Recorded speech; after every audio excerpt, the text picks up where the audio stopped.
मैं आज आपको अपने व्यूवर्स की भेजी कुछ सच्ची और डरावनी हॉरर स्टोरीज़ के बारे में बताऊंगा। तो आगे बढ़ने से पहले अगर आपको भूत, प्रेत, जिन्नात, ब्रह्म राक्षस, चुड़ैल, अन्य प्रकार की हॉरर स्टोरी सुनना पसंद है तो मेरे चैनल को सब्सक्राइब करना ना भूलें, ताकि मैं और इंटरेस्टिंग हॉरर स्टोरीज़ आगे भी आपके लिए लेके आता रहूं। आगे की स्टोरी मैं अपने व्यूवर्स के ही पॉइंट ऑफ व्यू से कंटिन्यू करूंगा। मेरा नाम सुमित है। ये बात बहुत पुरानी है।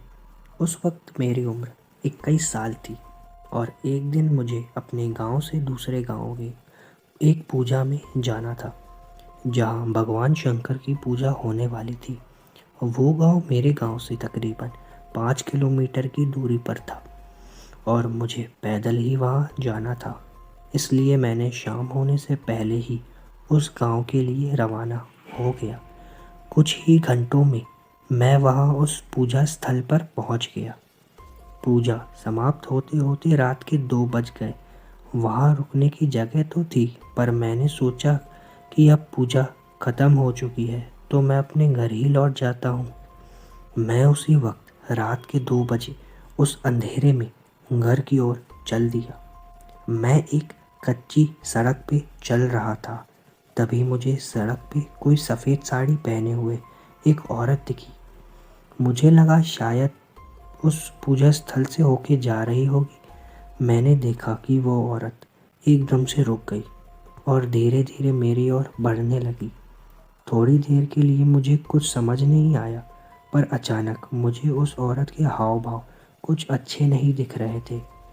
मैंने उससे पूछा कि तुम कौन हो, पर वो कुछ नहीं बोल रही थी और मेरी तरफ आ रही थी। मैं समझ गया था कि इस अंधेरी रात में मेरा सामना एक प्रेत आत्मा से हो चुका है और मुझे इससे बचना था। मैं जानता था कि अगर मैं कच्ची सड़क पे रहा तो शायद नहीं बच पाऊंगा। मैं तुरंत ही पक्की सड़कों पे आ गया, क्योंकि मेरी माँ ने मुझे बताया था कि प्रेत कभी पक्की सड़कों पर नहीं आते। जैसे ही मैं पक्की सड़कों पे आया और तुरंत ही वो प्रेत आत्मा मेरी नज़रों से ओझल होने लगी और एक पल के लिए मेरे रोंगटे खड़े हो गए। कुछ देर में मैं उस सड़क पर खड़ा हो रहा, क्योंकि मुझे लगा शायद वो प्रेत फिर से ना आ जाए, पर काफ़ी देर रहने के बाद भी वो वहाँ नहीं आई। तब मुझे लगा कि अब वो जा चुकी है और अब मुझे जल्दी से घर जाना चाहिए। अभी मैं थोड़ा ही दूर चला था कि फिर से मुझे अपने पीछे किसी के आने की आवाज़ सुनाई दी।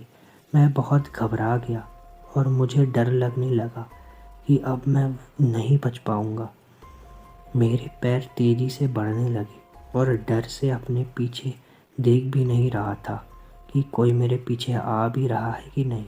तभी मेरे आगे एक मंदिर दिखा जो फूस का बनी हुई थी। मैं जल्दी से उस मंदिर में जाकर बैठ गया। मैंने वहाँ देखा कि कुछ मूर्ति है जो अजीब सी आकार की बनी हुई है और उसमें पीले रंग की सिंदूर लगी हुई है। जैसे ही मैंने उस मूर्ति को छुआ, मुझे अंदर से एक बहुत सी अजीब सा महसूस हुआ। मैं समझ गया कि ये मंदिर कोई ईश्वर का मंदिर नहीं, बल्कि एक शैतान पूजने की जगह है और इतनी देर में इस मंदिर में बैठा हुआ हूँ। मुझे जल्दी यहाँ से भागना चाहिए, वरना मेरे साथ कुछ भी अनहोनी हो सकती है।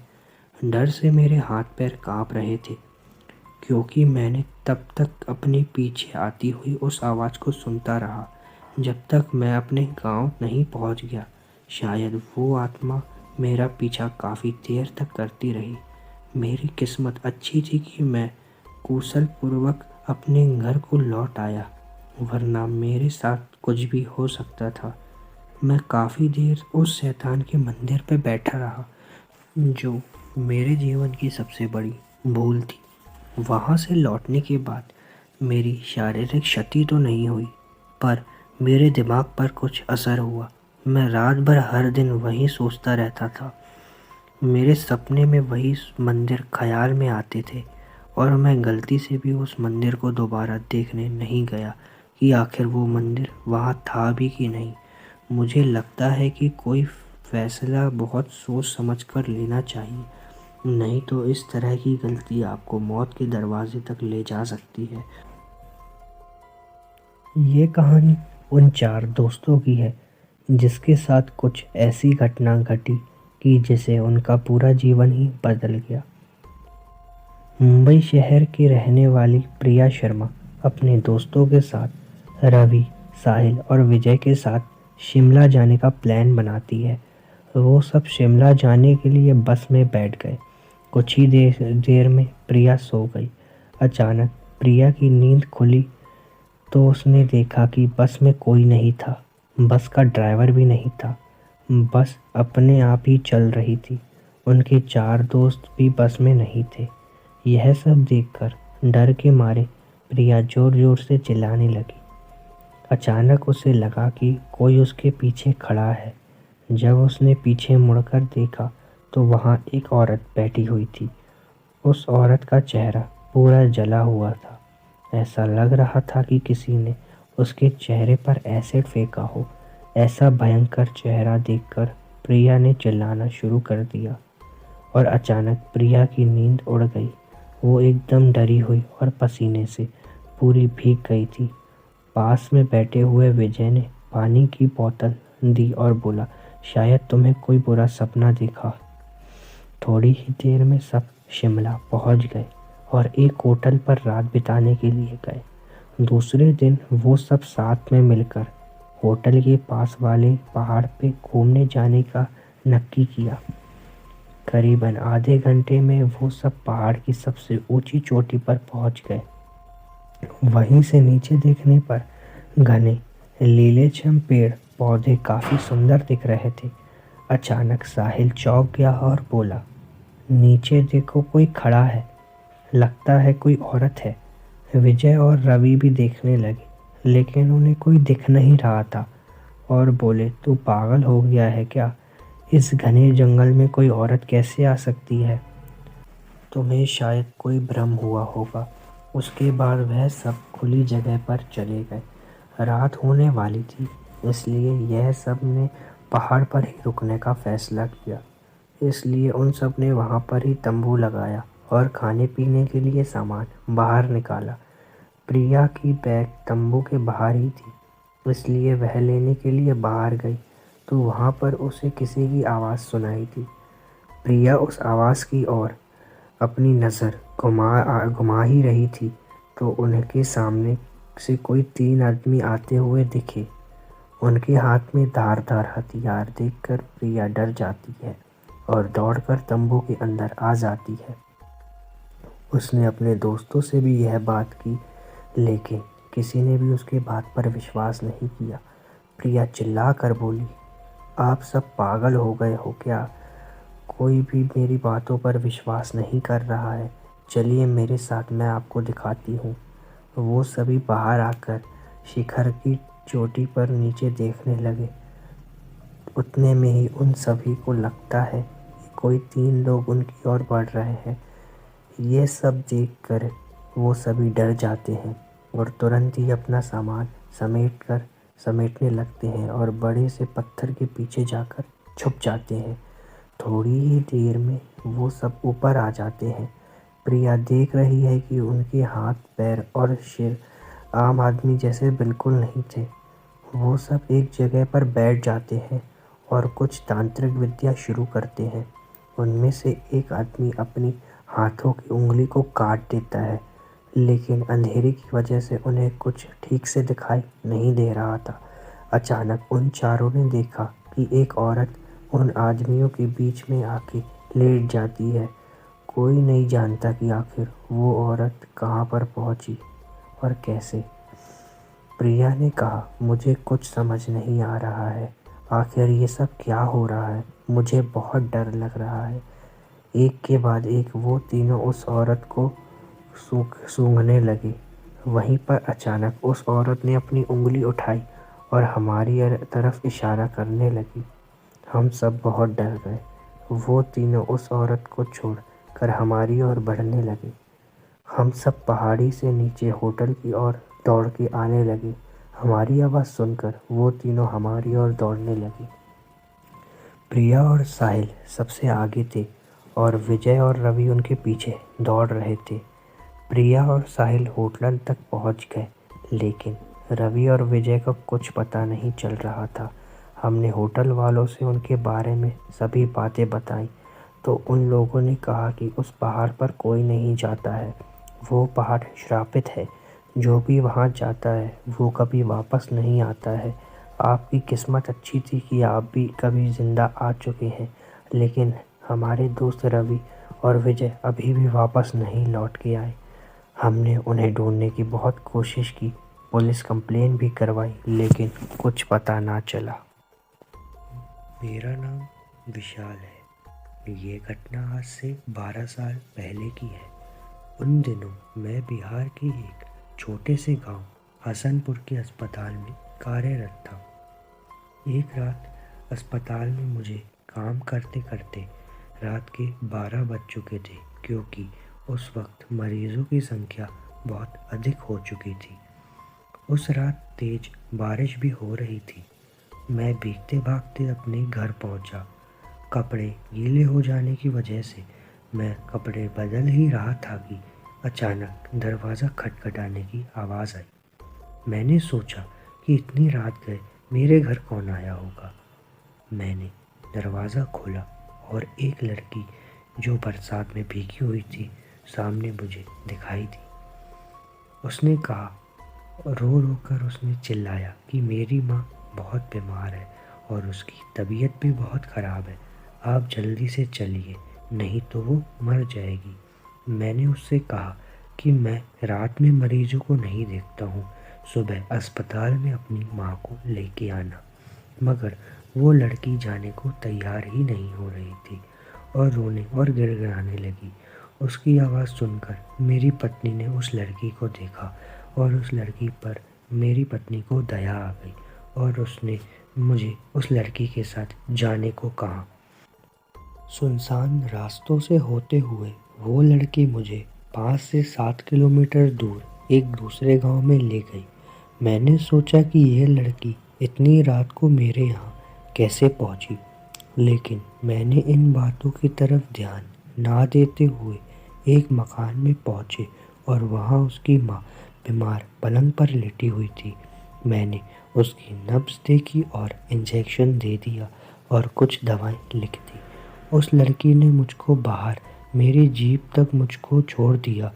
फिर मैं जब घर आया, अगली सुबह जब मैं अस्पताल के लिए जाने लगा तो सोचा कि रात वाले मरीज़ को मिल लेता हूँ, थोड़ा सा चक्कर ही पड़ेगा रास्ते में जाने का। यह सोचकर मैं गांव में पहुंचा। मैं रात को जिस मकान में गया वो उस जगह पर मुझे नहीं दिखा। मुझे उस जगह पर खंडहर नज़र आ रहा था, तो मैं गांव के लोगों से पूछने लगा कि ये घर जिस परिवार यहाँ पर रहता था वो लोग कहाँ गए।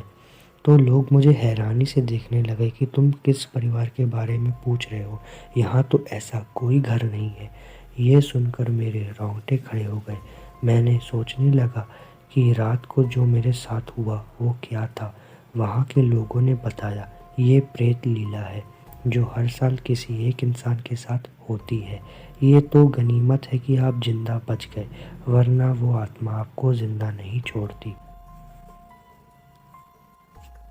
मेरा नाम राजीव है। मैं हिंदुस्तान यूनिलीवर कंपनी में ऑपरेटर का काम किया करता था। मेरा घर कंपनी से 10 किलोमीटर दूर था। मेरे पास एक बाइक थी जिसमें मैं अपने घर से कंपनी और कंपनी से घर का सफ़र पूरा किया करता था। एक दिन ऑफिस से घर आते वक्त रास्ते में जिस कॉलेज से मैंने ग्रेजुएशन पूरा किया था उसके बाहर मुझे एक लड़की दिखाई दी जो मुझे देखकर मुस्कुरा रही थी। मैंने उसे टालते हुए घर की ओर निकल पड़ा। दूसरे दिन फिर वही लड़की मुझे उसी जगह पर दिखाई दी और वो फिर से मुस्कुरा रही थी। मुझे उसकी प्यारी सी मुस्कान से प्यार हो गया था, लेकिन कभी रुकने की कोशिश नहीं की। वो लड़की कई दिनों तक मुझे दिखी और एक दिन वो मुझे वहाँ नहीं दिखाई दी। मैं बेचैन सा हो गया, लेकिन उसके बारे में कुछ नहीं जानता था। ना कभी उससे कभी बात की थी, इसलिए उसका पता भी नहीं लगा सकता था। मैं कई दिन तक उस लड़की को नहीं देखने से बेचैन हो रहा था। कई बार तो मैं कंपनी से जल्दी निकलकर उसका इंतज़ार भी करता था वहाँ पर रुककर। एक दिन मेरे मोबाइल पर किसी अनजान नंबर से फ़ोन आया। मैंने फ़ोन उठाया तो एक लड़की बोली।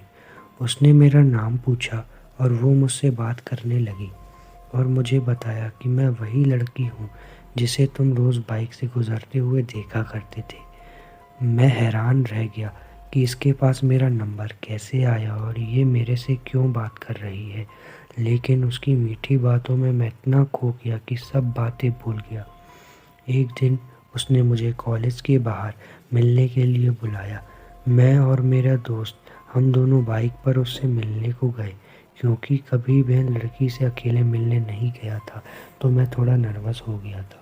मैं जैसे ही वहाँ पहुँचा अपने दोस्त के साथ, तो वो लड़की वहाँ पर मुझे दिखाई नहीं दी। मैंने काफ़ी फ़ोन लगाया लेकिन फ़ोन स्विच ऑफ था। मैं घर लौट गया और घर में घुसते ही उसका फ़ोन आया। तो मैंने गुस्से से कहा कि हम वहाँ पर आपका इंतज़ार कर रहे थे, पर आप क्यों नहीं आए? तो उसने कहा कि तुम अपने दोस्त को क्यों लेकर आए थे साथ में? मुझे तुम्हें अकेले में मिलना था। मैंने कहा ठीक है। अगले दिन सुबह सुबह मैंने उसके फ़ोन लगाया लेकिन उसकी मम्मी ने फ़ोन उठा लिया। मैं एक बार तो डर गया लेकिन कॉलेज के प्रोजेक्ट का बहाना कर उससे बात करने के लिए कहा उसकी मम्मी से। उसकी मम्मी ने कहा पागल हो गए हो क्या? प्रिया को मरे तो 3 महीने हो चुके हैं। मैं हक्का बक्का रह गया और मेरे हाथ से मोबाइल छूट गया और मैं बुरी तरह कांपने लगा। मैंने सोचा कि जिस लड़की को देख रहा था और जिससे मैं बात कर रहा था वो एक आत्मा थी। मुझे फिर भी विश्वास नहीं आया। मैंने अगले दिन फिर प्रिया की मम्मी को फ़ोन लगाकर सारी घटना सुनाई तो उन्होंने कहा मेरी बात पर यकीन ना हो तो मेरे घर पर आकर देख लो। मैं प्रिया के घर गया तो प्रिया की फ़ोटो पर माला लगी थी। उसकी मम्मी ने यह घटना सुनकर भावुक हो गई, लेकिन उस दिन से मैंने अपनी वो सिम निकाल कर फेंक दी और नए नंबर ले लिया। फिर कभी उसका फ़ोन नहीं आया, लेकिन आज भी मैं अनजान नंबर से अक्सर सहम जाता हूँ। मेरा नाम राघव है। मेरे पिता एक बिजली कंपनी में कर्मचारी हैं। आज से करीब 1 महीने पहले की बात है। माँ ने मुझे मंडी जाकर सब्जी लाने को कहा। मैं अपना काम निपटाकर बाजार की ओर जाने लगा। तभी अचानक मुझे ज़ोर ज़ोर से एक कुत्ते के रोने की आवाज़ आने लगी। मैंने पीछे मुड़कर देखा तो पता चला कि वहाँ पर एक अंडर कंस्ट्रक्शन मकान था।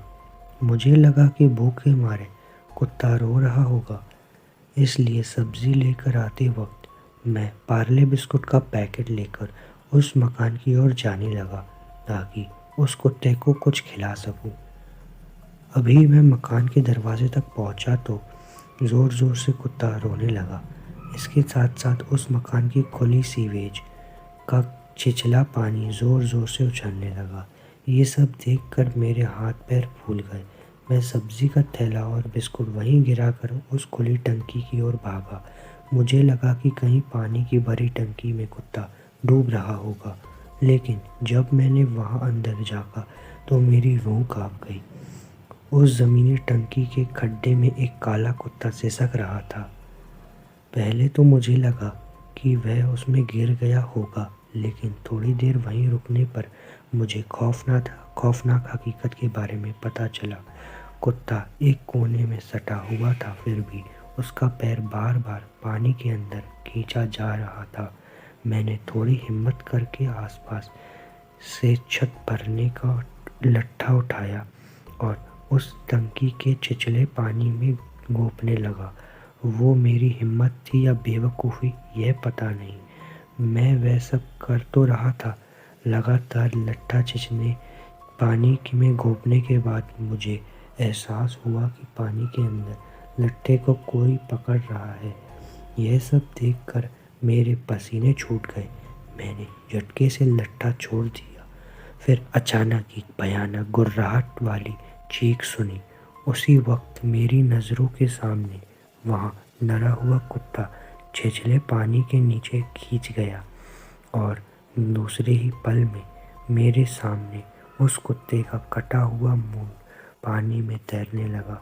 यह सब देखकर मैं फ़ौरन वहाँ से भागा और नौके पर जाकर ज़ोर ज़ोर से चीखने लगा। लोग इकट्ठा हुए। मैं सब लोगों को लेकर उस टंकी के पास गया। वहाँ पर जाकर देखा तो कुछ भी नहीं बचा था। शायद उस अनजान शक्ति ने कुत्ते का मुंह भी चबा लिया होगा। उस वक्त कुछ भी साबित नहीं कर पाया मैं। लोगों ने मेरा खूब मजाक उड़ाया। फिर भी मैं घर चला गया। उस खौफनाक किस्से के बारे में बात करते हुए आज भी मेरे रोंगटे खड़े हो जाया करते हैं। कोई माने या न माने, मुझे पक्का यकीन है कि उस खड्डे में कोई भयानक शक्ति है। मुझे इस बात पर और पक्का यकीन तब हुआ जब मैंने वहाँ एक मज़दूर की मौत की खबर सुनी। आस पड़ोस के लोग बताते हैं कि चप्पल की पट्टी टूटने से वह गिर गया और मर गया, लेकिन मेरा दिल जानता था कि उस जगह पर क्या चीज़ मंडरा रही है। कहा जा रहा है कि उस मज़दूर का एक्सीडेंट होने के बाद वह उसी खुले हुए सैवेज खड्डे में गिरा था जहां मैंने वह दिल दहलाने वाला मंजर देखा था। मुझे एक बात बहुत परेशान करती है, जब वह मकान बन जाएगा तो वहां रुकने वाले लोगों की क्या हालत होगी। मैंने अपने बुरे अनुभव की बात फैलाना शुरू किया तो मेरे घर पर ही मुसीबत आन पड़ी। उस मकान का बिल्डर घर पर आ धमका और फिर मकान को बदनाम करने की शिकायत मेरे पापा से करने लगा। उस किस्से की वजह से पापा ने पहली बार मुझ पर हाथ उठाया।